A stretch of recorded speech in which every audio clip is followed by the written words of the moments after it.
नमस्कार दोस्तों, स्वागत है आपका हमारे अच्छा शिक्षा प्रथा के यूट्यूब मंच पर। दोस्तों, जिस प्रकार से सुप्रीम कोर्ट ने राज्य के राज्यपालों की ताकत को कम किया है, राज्यपालों की ताकत को कम करने के बाद अब ऐसा लगता है कि वैसे सारे मुख्यमंत्री जिनके कहीं ना कहीं एनडीए और दिल्ली के दबाव में होने की बात कही जा रही थी, अब वो आजाद महसूस करने लगे हैं। अब वो अपनी राजनीतिक प्राथमिकताओं को अपने हिसाब से, अपने सुविधा की राजनीति के हिसाब से तय करने की दिशा में आगे कदम बढ़ाते हुए दिखाई दे रहे हैं। जी हां, सबसे पहले जो संकेत सामने निकल करके आया है वो बिहार के पटना से निकल करके आया है। और पटना में बिहार के मुख्यमंत्री नीतीश कुमार ने आज भीम संवाद को संबोधित करते हुए जिस प्रकार की बातें बोली, वो सबको अचरज में डाल दी। पिछले कुछ महीनों के भीतर नीतीश कुमार के स्पीच पे अगर नजर डाले तो दो बातें एकदम टेप रिकॉर्डर की तरफ फिट होती थी। पहली बात कि लालू परिवार पर व्यक्तिगत हमला करना, लालू परिवार पर व्यक्तिगत रूप से कि पति जेल गए तो पत्नी को मुख्यमंत्री बना दिया, परिवार के आगे, बाल बच्चों के आगे सोचते नहीं है लोग, ये तमाम तरह की बातें नीतीश कुमार करते थे। 2005 के पहले कुछ था जी, वो 2005 के डेडलाइन का जिक्र अक्सर करते थे बिहार के मुख्यमंत्री नीतीश कुमार। और इसके साथ साथ किसी भी सम्मेलन में जाते थे नीतीश कुमार तो फिर कहते थे कि अपनी मगही भाषा में, मगही टोन वाली भाषा में कहते थे कि चुनाव के चुनौआ कहते हुए कि चुनौआ आ रहा है तो याद रखिएगा, भूलिएगा मत, कितना किए हैं आप लोग के लिए, आज तो बुझबे न करते हैं जी। ये दोनों बातें आज के भाषण में नदारत थी और भीड़ काफी जुटी हुई थी। बिहार के मुख्यमंत्री नीतीश कुमार ने जिस प्रकार का भाषण आज दिया, सबको आश्चर्य इस बात को लेकर के हुआ, न तो उन्होंने लालू परिवार पे कोई हस्तक्षेप किया, न ही सर पर खड़े चुनाव के ऊपर लोगों को एनडीए से जिताने की अपील की। आगे भाषण दिया, बिहार में 20 सालों के दौरान क्या कुछ किया, अग्रे के लिए, पिछड़े के लिए, दलित के लिए, महादलित के लिए, अति पिछड़े के लिए, महिलाओं के लिए, सारी बातों का जिक्र किया। लेकिन एनडीए को वोट देने की अपील बिल्कुल भी नहीं किया। तो सबको आश्चर्य हो रहा है कि आखिरकार नीतीश कुमार ऐसा क्यों कर रहा है। जैसे ही सुप्रीम कोर्ट ने राज्यपालों के ऊपर अंकुश लगाया, उनकी बढ़ी हुई ताकत को कम करने वाला जजमेंट दिया, उसके बाद से उम्मीद की जा रही थी कि पहली बार स्टालिन आगे बढ़ेंगे, तमिलनाडु के मुख्यमंत्री आगे बढ़ेंगे, ये उम्मीद की जा रही थी, भगवंत मान आगे बढ़ेंगे, पंजाब के मुख्यमंत्री। लेकिन ये क्या, यहाँ तो बिहार के मुख्यमंत्री नीतीश कुमार ने नया रंग दिखाया। दरअसल भीम संवाद का आयोजन जो है दलित वोट को साधने के लिए किया गया। बाबा साहब भीमराव अम्बेडकर के स्मृति में और दलितों के लिए, महादलितों के लिए क्या कुछ काम किया है नीतीश कुमार ने, वो काम जितना भी उन्होंने किया या फिर नहीं किया, उनको गिनाने के लिए किया। लेकिन वो भीम संवाद से जो संदेश दिया गया बिहार के पटना से, बापू सभागार से, वो जो संकेत दिया, उसी संकेत के बीच बिहार के किसी भी अखबार के फ्रंट पेज के अखबार देखे या ई पेपर देखे, ये कॉपीराइट का मसला हो जाता है, इसलिए हम लोग आपको बहुत सारी चीजें नहीं दिखा पाते। लेकिन आप अगर अखबार देखे या अखबार के ई पेपर देखे, फ्रंट पेज के ऊपर पहले पन्ने पर जेडीयू की तरफ से एक जो बड़ा सा ऐड दिखाई पड़ेगा आपको, और अंदर खाने जो प्रधानमंत्री नरेंद्र मोदी की तस्वीरें दिखाई पड़ेगी आपको। यानी ये कहे कि पहला पेज बिहार सरकार या फिर यूं कहे जेडीयू द्वारा स्पॉन्सर्ड किया गया है, उसका जो ऐड है, और अंदर का जो है वो बीजेपी स्पॉन्सर्ड करती है। गठबंधन में दोनों साथ है, ऐड एक साथ आना चाहिए।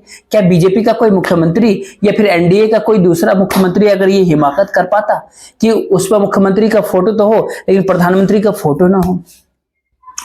एक बात में, एक लाइन में 4 बार जहां पर प्रधानमंत्री के नाम लिया जाता है, एक तरह से बाध्यता है भाजपा के मुख्यमंत्री को, एक लाइन में 4 बार मुख्यमंत्री, प्रधानमंत्री का नाम ले। वहीं अपने ऐड में कोई मुख्यमंत्री, एनडीए गठबंधन के मुख्यमंत्री प्रधानमंत्री का फोटो न लगाए ऐड में। राजनीति का चाल चलित्र और चेहरे को समझने वाला कोई भी व्यक्ति इस घटना को सामान्य नहीं मान सकता कि एक ऐड पर सिर्फ और सिर्फ नीतीश कुमार की तस्वीर हो। यहां तक कहा जाए कि रोजगार मतलब नीतीश कुमार, और अंदर में उसी अखबार के अंदर के पेज पे जो चीजें छपी होती है, जो विज्ञापन छपी रहती है, उसमें केवल और केवल नरेंद्र मोदी की तस्वीर हो, भला नीतीश कुमार की तस्वीर नहीं हो। इससे सारी परिस्थितियां आपको साफ साफ दिखाई देती है कि आखिरकार बिहार इन दिनों किस दिशा में जा रही है। और जब सब कुछ चल ही रहा है बिहार के भीतर, तो जरा इसकी पृष्ठभूमि को देखें।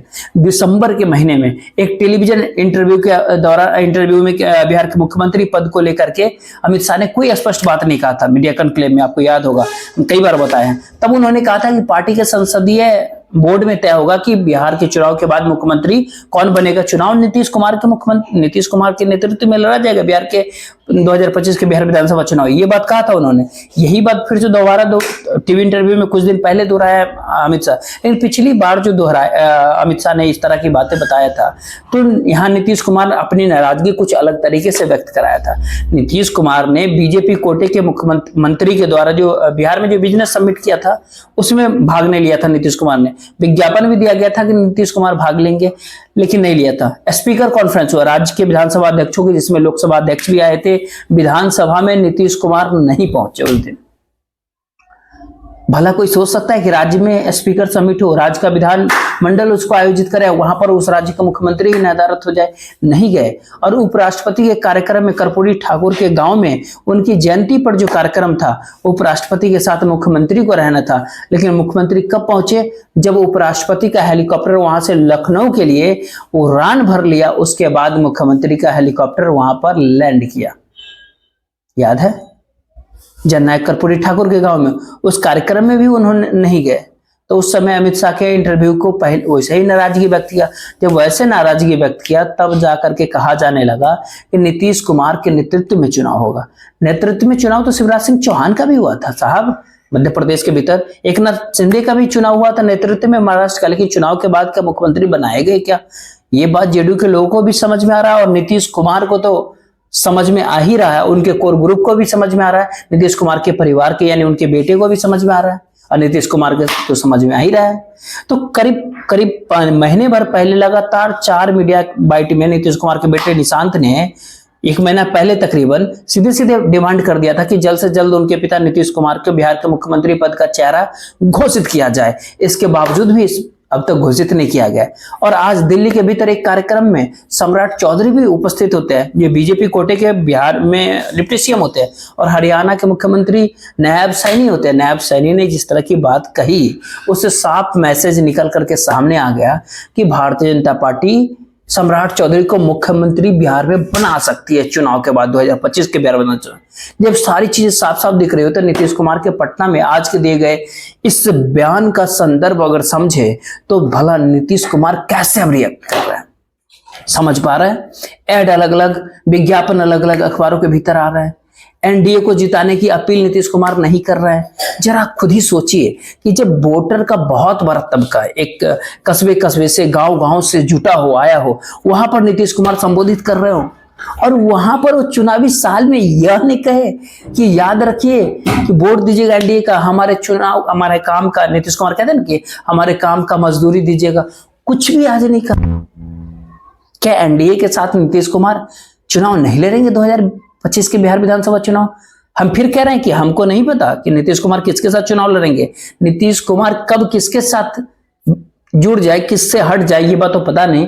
जो पटना के भीतर जो लोग रहे हैं, हम खुद पटना में रह रहे हैं, हमें भी नहीं पता कि नीतीश कुमार किसके साथ चुनाव लड़ेंगे। लेकिन सब यही कहते हैं ना कि आरिफ मोहम्मद खान राज्यपाल को पटना केरल से आए थे बिहार, कहा जाता था कि आप नीतीश कुमार इधर से उधर नहीं कर सकते। लेकिन सुप्रीम कोर्ट का जजमेंट आ जाता है राज्यपालों को लेकर के, राज्यपाल का अधिकार जो है उसको सीमित किया जाता है, यहाँ तक कि राष्ट्रपति को भी एक समय सीमा में बांध दिया जाता है। और उसके पहले संविधान पीठ का जो 2023 का जो जजमेंट है, वो पहले ही किसी भी सूरत में राज्यपाल को फ्लोर टेस्ट और तमाम सारी परिस्थितियों के मामले में, विप के मामले में सारी तस्वीर जब संविधान पीठ ने साफ कर दिया था 2023 में, तो वैसे भी राज्यपाल का अधिकार कम हो गया। और कल जो जजमेंट सुप्रीम कोर्ट के वेबसाइट पे जो अपलोड हुआ, उसके बाद से तो राज्यपालों के अधिकार अपने आप में कम हो गया ना। तो वहां पे नीतीश कुमार क्या, कोई भी मुख्यमंत्री असंवैधानिक कामों को लेकर के, इस बात को लेकर के निश्चिंत हो सकता है कि राजभवन से अब कोई ऐसा काम नहीं हो सकता जो विपक्ष शासित राज्यों को कहीं न कहीं परेशान करने वाला था। उसी के बाद बिहार के मुख्यमंत्री नीतीश कुमार के सुर बदल गया, और जब सुर बदला तो राजद खेमे में क्या चल रहा है आज पता है? स्वाभाविक सी बात है कि बिहार के भीतर कोई भी परिवर्तन कभी भी राजद या बीजेपी में से किसी एक के सहमति के बिना नहीं हो सकता। अकेले नीतीश कुमार कुछ भी नहीं कर सकते। न तो 2015 में कुछ कर सकते थे, न तो 2017 में नीतीश कुमार कुछ कर सकते थे, और न ही 2022 में नीतीश कुमार कुछ कर सकते थे, और न ही 2024 में नीतीश कुमार कुछ कर सकते थे, और न ही आज 2025 में नीतीश कुमार कुछ कर सकते हैं। भला नीतीश कुमार के साथ जो है ना, चाहे राजद हो यानी तेजस्वी यादव की पार्टी, या फिर बीजेपी हो मोदी जी की पार्टी, किसी एक की सहमति बिहार में बनेगी, किसी एक के साथ कॉमन एजेंडा बनेगा, तभी जाकर के नीतीश कुमार पलटी मारना या किसी को पलटी मरवाने पर विवश कर देना, दोनों ही बातें आप अपने तरीके से समझ लीजिए, उस तरीके के खेल को कर सकते हैं। राष्ट्रीय जनता दल यानी आरजेडी के पिछले दिन के भीतर जो भाषा दिखे, आक्रामकता जो जेडीयू के प्रति दिखाई दे रहा था, वो कम दिख रहा है। वैसे भी ज्यादा तो आक्रामकता थी नहीं, लेकिन थोड़ा बहुत जो आक्रामकता था, सीधे सीधे कहा जा रहा था कि आक्रामकता दिखाने के लिए, क्योंकि इसी बजट सत्र के दौरान जो चंद हफ्तों पहले ही खत्म हुआ है बिहार के विधान परिषद के भीतर, विधानसभा के अंदर, तो उसमें राबड़ी देवी ने जनता दल यूनाइटेड के लोगों को क्या कहा, पहले उनका साथ छोड़िए, पहले बीजेपी वाले को साथ छोड़िए, तब तो साथ देंगे। तो इस तरह की खुली वकालत राबड़ी देवी ने किया था। लालू यादव तो खुला न्योता दे चुके हैं नीतीश कुमार को, आपने सुना भी होगा, हमने बताया भी था कि विज्ञापन का अलग आना, नीतीश के फोटो के साथ, मोदी के साथ, भाजपा का विज्ञापन अंदर के पेज में अलग आना, ये तमाम सारे इशारे क्या कर रहे हैं। उसके साथ साथ एनडीए के साथ कोई सहमति का वातावरण बिहार में नहीं दिखना।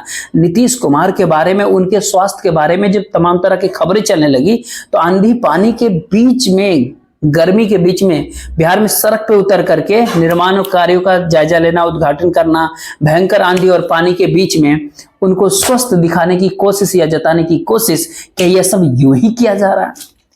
और जो देश के मीडिया मौजूदा दौर में जो कथाकथित मेन स्ट्रीम मीडिया जो है देश का, कहा जाता है कि दिल्ली दरबार की इच्छा के बिना तो वो जहां पत्ता तक नहीं हिलता है, वो अगर नीतीश कुमार का स्वास्थ्य के बारे में कुछ तरह की खबरें चला रहा था या फिर चला रहा है, तो क्या भला नीतीश कुमार को ऐसा नहीं लग रहा था कि खबरें किसके इशारे पे चलाया जा रहा है।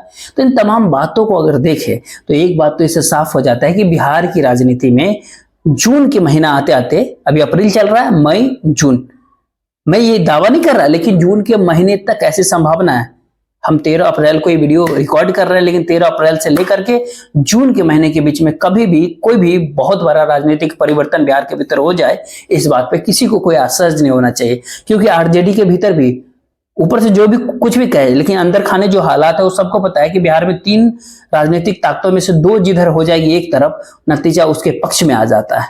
आज भी आरजेडी के लोग इस बात को मानते हैं कि नीतीश कुमार के पास, कैमरे पर भले ही कोई राजद के लोग ना बोले, कि अंदर खाने इस बात को जरूर मानते हैं, नीतीश कुमार के पास 14 से 16% वोट जो है कोर वोट है, और 14 से 16% वोट चाहे बीजेपी की वोट बैंक के साथ जुड़ जाए, एनडीए की वोट बैंक के साथ, जिसमें बीजेपी, चिराग, मांझी, उपेंद्र कुशवाहा वगैरह सब शामिल है, या फिर आरजेडी के साथ जुड़ जाए, जिसके भी साथ जुड़ जाए नीतीश कुमार का 14-16% वोट, विनिंग कॉम्बिनेशन वही बनता है, 2/3 बहुमत का गुंजाइश वही बनता है। ये बिहार का एक सामाजिक सच है, बिहार के जातीय समीकरण का एक सच है। और एक साथ और इस सच एक सच और जो है, ये 2005 और 2025 ये 2 अलग अलग साल जरूर है, 20 साल का गैप भी है। 2005 में जिस प्रकार से लालू परिवार के आरजेडी के शासन से उबे हुए लोगों की संख्या थी, बिहार के भीतर लोग उब गए थे लालू प्रसाद यादव के शासन से, उसी प्रकार से नीतीश कुमार से उबने वाले लोगों की संख्या तो है।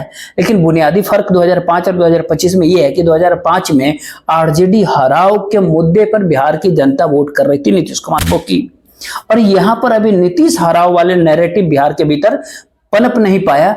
कारण इसके पीछे क्या है कि बिहार के सामाजिक परिस्थितियां हैं, या फिर ये कहे कि बिहार में राष्ट्रीय जनता दल और भारतीय जनता पार्टी का अपनी अपनी ताकत की कमजोरी में बदल जाने से उनके सामने जो व्यवस्था है, वो व्यवस्था भला नीतीश कुमार को राजनीति के भीतर प्रासंगिक बनाए हुए, जो कुछ भी कारण हो, लेकिन इन तमाम वजहों से अभी भी बिहार के लोगों को ऐसा लगता है कि कोई बहुत बड़ा परिवर्तन नहीं।